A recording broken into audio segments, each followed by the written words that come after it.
नमस्कार, मैं आरडी भारती और आप देख रहे हैं बिहारी सुल्तान। प्रवासी मजदूरों का गांव से शहर की ओर पलायन हो रहा है, तो जो खबरें आ रही है कि दोबारा लॉकडाउन लगाने की संभावना, और वह भी पूर्णतः लॉकडाउन। तो तीसरी खबर यह है कि वामपंथी सरकारों में क्या आरक्षण सुरक्षित है। आपको अब मैं न्यूज़ विस्तार से बता रहा हूं। बहुत सारे प्रवासी मजदूर गांव की तरफ गए, यह सोच कर कि गांव हमारा है, वहां हम सुरक्षित हो जाएंगे। लेकिन गांव की एक अलग राजनीति होती है। गांव में उसी को सहायता मिलता है जो गांव में अस्थायी रूप से निवास कर रहा हो, जिसके पास जगह जमीन हो और जिससे लोगों को कुछ वास्ता हो।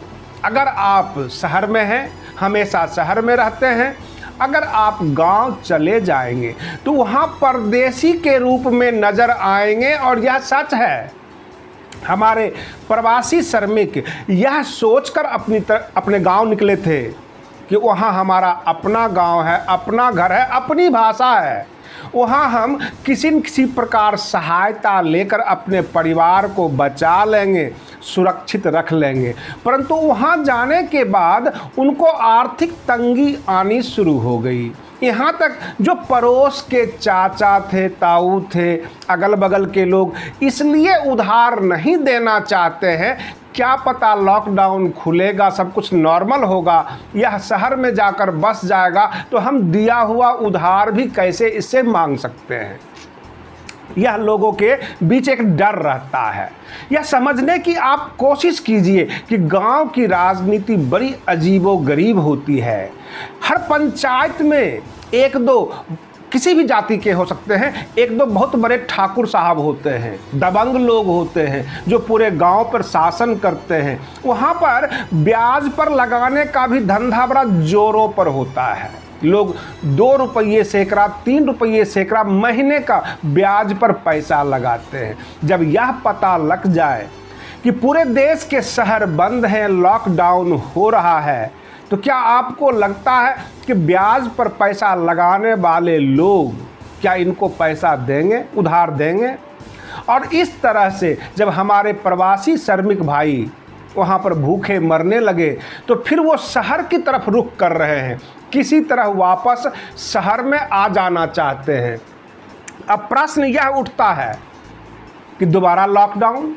ये दोबारा लॉकडाउन की जो खबरें हैं, यह संभावना है, और यह संभावना उन संभावनाओं को देखकर जताया जा रहा है कि जो हमारे कोरोना मरीज की संख्या दिनों दिन बढ़ती जा रही है। एक्सपर्ट्स ये कहते हैं कि जुलाई और अगस्त में 5.5 लाख केवल दिल्ली में कोरोना मरीज होंगे।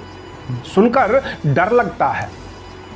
जब आम आदमी पार्टी और भारतीय जनता पार्टी आपस में लड़ने लग जाती है, आम आदमी पार्टी कहती है 950 लोग की मृत्यु हुई दिल्ली में कोरोना से, और बीजेपी कहती है नहीं 2500। आम आदमी पार्टी के राज्यसभा सदस्य संजय सिंह ने साफ साफ कहा कि क्या अब ये कोरोना के ऊपर राजनीति होगी। रही बात ये कि राजनीतिक दलों की, परंतु हमारे प्रवासी श्रमिक गांव जाने के लिए पैर में छाले हुए वो दर की ठोकरें खाए, रजिस्ट्रेशन करवाया, श्रमिक ट्रेन चलाई गई, अब वह भूखे मर रहे हैं और गांव से शहर की तरफ वो पलायन कर रहे हैं। सबका एक ही रोना है कि गांव में आर्थिक मंदी है, जेब में पैसे नहीं है, परिवार को कैसे चलाएं। सरकार जब कहती है कि हमने मनरेगा कार्यक्रम शुरू किया, बहुत सारे कार्यक्रम का रूपरेखा टीवी पर चढ़कर दिखा देती है। क्या टीवी देखकर पेट भर जाएगा? यह मूलभूत प्रश्न है। जब आप कोई सरकार बनाते हैं, आपकी एक ही आशा होती है, स्वास्थ्य सुविधा मिलेगी, रोजगार मिलेगा, वातावरण अच्छा मिलेगा, जिससे हम अपने पूरे परिवार को सुखपूर्वक जीवन बिताएंगे। परंतु ऊपर से ये प्राकृतिक आपदा, और इस प्राकृतिक आपदा के बीच राजनैतिक दल उस आपदा को अवसर में परिवर्तित कर देते हैं। हमारे देश के प्रधानमंत्री जी ने ये कहा कि आपदा को अवसर में बदलें। आम जनता तो अवसर में नहीं बदल पाई, परंतु आपने आपदा के नाम पे पीएम केयर फंड में 9,000 करोड़ रुपया इकट्ठा कर लिया। अगर यह 9,000 करोड़ रुपया श्रमिक भाइयों के ऊपर खर्च कर दिया जाए तो शायद इनकी भूखमरी खत्म हो जाएगी। आप गांव में जाकर थोड़े थोड़े इनके अकाउंट में पैसे डाल दें, अगर थोड़ी बहुत सरकार में इंसानियत बची हुई है तो। क्योंकि श्रमिक भाई भूखे क्या करेंगे? जितने भी प्रवासी हैं अपने ही देश में विदेशी बने हुए हैं, कभी शहर से गांव की तरफ, कभी गांव से शहर की तरफ। अब मैं आपको उस न्यूज़ की ओर आकर्षित कर रहा हूं जो 2 दिनों से चल रहा है। यानी कल सर्वोच्च न्यायालय ने जो फैसला दिया कि आरक्षण मौलिक अधिकार नहीं है, लेकिन यह बातें उठी कैसे? केरल का एक छात्र जो मेडिकल कॉलेज में दाखिला नहीं ले पाया था और वह सर्वोच्च न्यायालय में आ गया कि हमें आरक्षण के तहत दाखिला दिया जाए, और सर्वोच्च न्यायालय ने कह दिया कि यह आरक्षण मौलिक अधिकार नहीं है। अब आपसे मैं एक प्रश्न पूछता हूं, केरल वामपंथी सरकार है, वामपंथ का शासन है वहां पर, क्या वामपंथी सरकारों में SC ST OBC जो भी ये बहुजन समाज है क्या सुरक्षित है? क्या इनके अधिकार सुरक्षित हैं?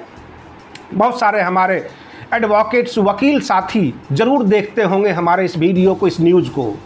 मैं ये प्रश्न पूछ रहा हूँ, सर्वोच्च न्यायालय जब बेंच लगी होगी तो सामने जज साहब होंगे, एक तरफ पैटिशनर छात्र होगा और दूसरी तरफ वामपंथी सरकार के स्टैंडिंग काउंसिल होंगे, और वामपंथी सरकार इस बात का विरोध कर रही होगी कि हम आरक्षण नहीं देंगे, और जिसके ऊपर मुहर लगा दिया सर्वोच्च न्यायालय ने। आपसे प्रश्न है, क्या वामपंथी हमारे जितने भी SC ST OBC भाई हैं इनके अधिकारों को सुरक्षित रख पाएंगे? क्या इनको दे पाएंगे?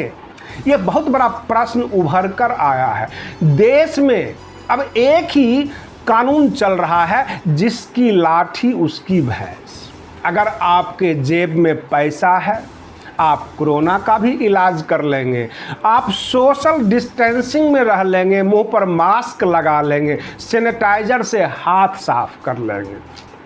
अगर आप गरीब हैं तो आपकी गरीबी आपकी मजबूरी है कि घर से बाहर आपको निकलना है, मजदूरी नहीं करेंगे तो बच्चे भूखे मर जाएंगे, या तो कोरोना से मरो अथवा भूख से मरो। गरीबों के लिए अब यह देश सुरक्षित नज़र नहीं आ रहा है। देश की जो शासन है ऐसे हालात में वर्चुअल रैली करती है, जो बिहार विधानसभा का चुनाव तो दूर, राज्यसभा का जो चुनाव है राजस्थान में और बहुत सारे जगह मध्य प्रदेश वगैरह, तो वहाँ पर जो 5 स्टार होटलों में हमारे जनप्रतिनिधि रुके हुए हैं, AC रूम में अच्छा लजीज भोजन करते होंगे, खरीद फरोख्त की बात करते होंगे। क्या यह वही देश है जिसकी आप कल्पना कर रहे हैं? जिस देश का संविधान बाबा साहेब भीमराव अंबेडकर जी ने लिखा था कि समता मूलक समाज, सबको बराबर का अधिकार, समानता का अधिकार। क्या आपको समानता का अधिकार दिखता है? और आप भावना बस कहीं न कहीं से गलत सरकार चुनते आए हैं, ये आपको एक्सेप्ट करना होगा।